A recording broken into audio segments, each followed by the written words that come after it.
I was not supposed to find that island. No map showed it. No satellite image marked it. Even the old sailors in the port laughed when I described its shape. And yet, on the seventh day of drifting, with my engine dead and my compass spinning like a mad thing, I saw it rise from the mist. Dark cliffs cut into the sea like broken teeth. Above them, jungle spread in thick green waves, breathing fog into the sky. The air changed the moment I came close. Heavy, warm, almost alive. My radio hissed with static, then died completely. I anchored near a narrow black sand beach. When my feet touched the shore, I felt a strange vibration under the ground, like a distant heartbeat. The forest watched me. I know that sounds insane, but I could feel it. Every leaf, every twisted root aware of me. I walked inland. The light dimmed quickly under the massive trees, their branches woven so tightly that the sun broke through only in thin golden spears. Strange symbols were carved into stones along a narrow path. Circles, spirals, shapes that hurt my eyes when I stared too long. Hours passed. I began to think the island was empty. Then I smelled smoke. I followed it and reached a clearing. In the center stood tall wooden poles wrapped in bones, feathers, and dark cloth. Around them were huts made of mud and leaves. And standing between them were people, men and women with dark painted skin, eyes bright as polished stone. They did not look surprised to see me. One of them stepped forward, tall and thin, his face marked with white lines. He spoke, but not in any language I knew. Still, somehow, I understood. "You walked where you were not called," he said, "but you were expected." Before I could answer, the ground beneath me pulsed again. The air shimmered, and for the first time in my life, I realized I had stepped into a place where the rules of my world did not apply. They did not bind me. They did not threaten me. They simply led me into their village as if I had always belonged there. Children followed, silent and wide-eyed. Elders watched from the shadows of their huts. Their leader was called Mareth. He told me their tribe was known as the people of the Veil. They lived between what is seen and what is hidden. He said the island itself was alive, and it had chosen me. At night, they lit fires that burned blue and green instead of orange. The flames made no smoke, yet I could smell old forests and rain in them. They sang in low voices that vibrated in my chest, more than in my ears. Mareth touched a stone near the fire and whispered. The stone glowed, then it floated. No strings, no tricks. It rose slowly, turned in the air, and settled back into his hand. "This is not magic," he said. "It is memory." He explained that their rituals awakened the memories of the world, of fire, stone, wind, blood. They did not command nature. They reminded it of what it could be. I wanted to run, but I also wanted to stay. They showed me symbols older than any writing I knew. When I touched them, I saw flashes, oceans forming, mountains rising, people being born and dying in endless lines. I collapsed, shaking. The healer, a woman called Sanira, placed her hand on my forehead. Warmth spread through me, calming the storm inside. "You are open," she said. "That is why the island did not hide from you." That night I dreamed of roots growing through my chest and stars whispering my name. When I woke, I knew one thing for sure. Leaving this island would not be easy, and it might not be possible. They told me I could not remain a stranger forever. If I stayed, I had to be seen by the island, not as a guest, but as a witness. The ritual began at dusk. They painted my skin with ash and red clay, drawing the same symbols I had seen on the stones. The air grew thick, humming like 1,000 quiet voices. Drums began to beat, slow, deep, steady, like a heart. They led me to a circle of standing stones. Each stone pulsed faintly, as if breathing. Mareth raised a staff crowned with bones and crystal.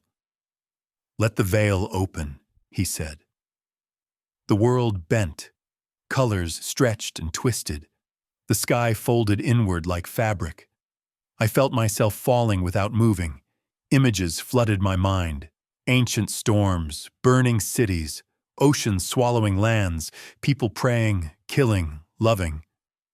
Then I saw myself, but older, scarred, standing on the same island, eyes glowing faintly in the dark. I screamed. Hands held me. Voices pulled me back. The world snapped into shape again. I lay shaking on the ground, drenched in sweat. "You have been marked," Sanira said quietly. "The island has shown you a path. Not all paths lead away." After that night, things changed. Animals no longer feared me. Fires leaned toward me. Sometimes I heard whispers before I slept. Soft, patient, waiting. I began to understand fragments of their language without learning it. I could feel when storms were coming. I could sense when someone was lying. And deep inside, something else was growing. Something that did not belong to the man I had been before I touched this shore. Power is never free. They warned me, but I did not listen well enough. Mareth began teaching me how to remember things, how to touch stone and feel its age, how to whisper to fire and make it dance higher.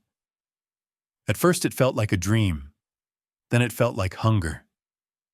Every time I used their rituals, I felt stronger and emptier. I began to forget small things, my mother's voice, the smell of my old home. Even my own face in memory started to blur. Sanira noticed. "You are giving more than you know," she said. "The island gives you sight, but it takes weight from your past to balance the gift."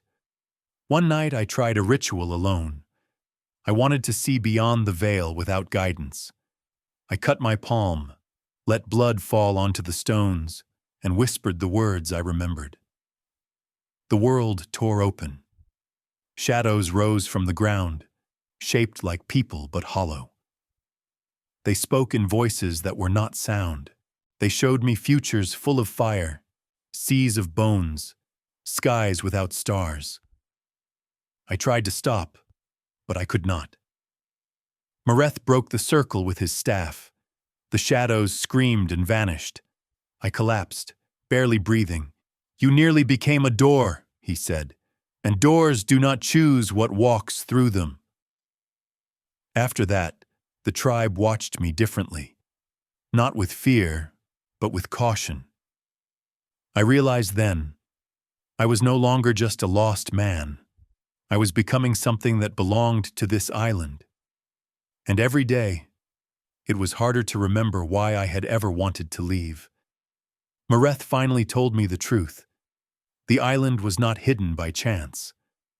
Long ago, a powerful ritual tore it from the world's memory. Maps forgot it. Seas bent around it.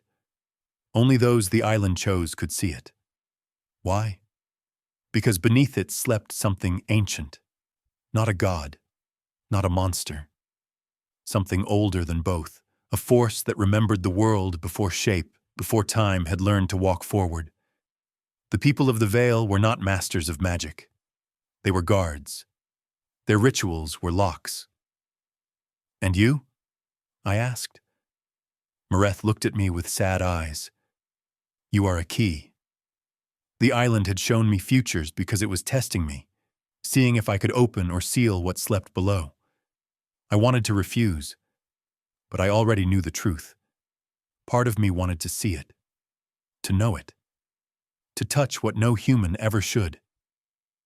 That night, the whispers grew louder. They did not beg.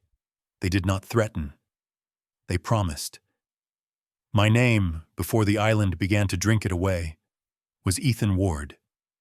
The leader of the tribe was Mereth, the healer Sanira, and among the younger ones there was a boy called Ishai, who followed me everywhere, silent as a shadow.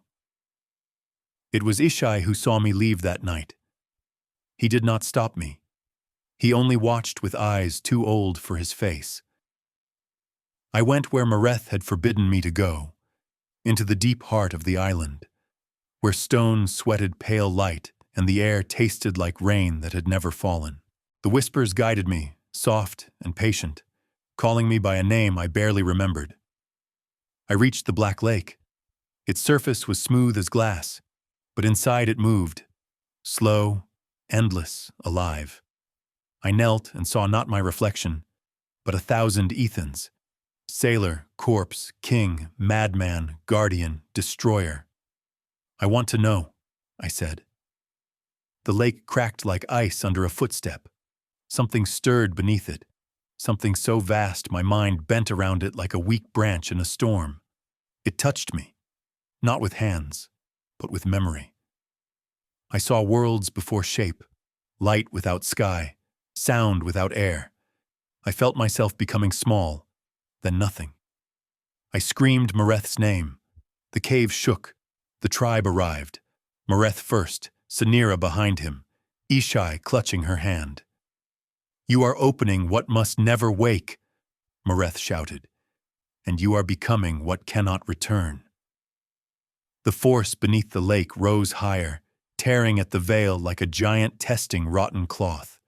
It wanted to remember itself into the world. Mereth planted his staff into the stone.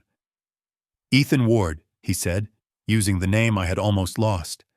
"Choose now. Be a door, or be a wall." I looked at Sanira, her eyes wet but unbroken. I looked at Ishai, terrified, but trusting me anyway. I stepped into the ritual circle. I gave the island my past, my childhood, my mother's face, the sound of my old language.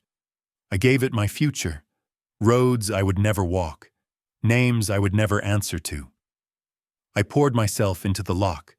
The ancient force screamed, not in sound, but in loss. The veil closed like a wound stitched with my soul. When silence returned, the lake was still stone.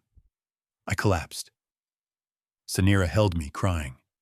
Mereth whispered, "You have become the seal." And in that moment, Ethan Ward began to die. I no longer know how long it has been. They call me Kale, a name Mereth gave me when my old one faded. Sometimes he still calls me Ethan, softly, like a prayer for someone already gone. Mereth is old now. His hair is white like ash. Sanira walks slowly, but her eyes still see too much. Ishai is grown, tall and strong, and he watches me the way he once watched the fire, like it might save him or burn him. I walk the island every day. I feel storms before they are born. I hear the roots moving under the ground. I know when the thing beneath the island dreams, and when it is quiet. It dreams of being whole again. Sometimes, when the moon is thin, I hear my old life whispering from far away. I see a man standing on a ship, calling my name, but I do not answer. I no longer know how. Mereth says I am no longer fully human. I do not sleep like humans do. I rest inside the island's breathing. My thoughts move slowly, like rivers learning their own shape. One night, Ishai came to me. "Are you lonely?" he asked. I tried to remember what loneliness felt like. "I am many things," I said. "I am not alone." He touched my hand and flinched, not in fear, but in awe. "You feel like the stones," he whispered. "Mereth will die soon. Sanira, too. When they are gone, the rituals will be my voice alone.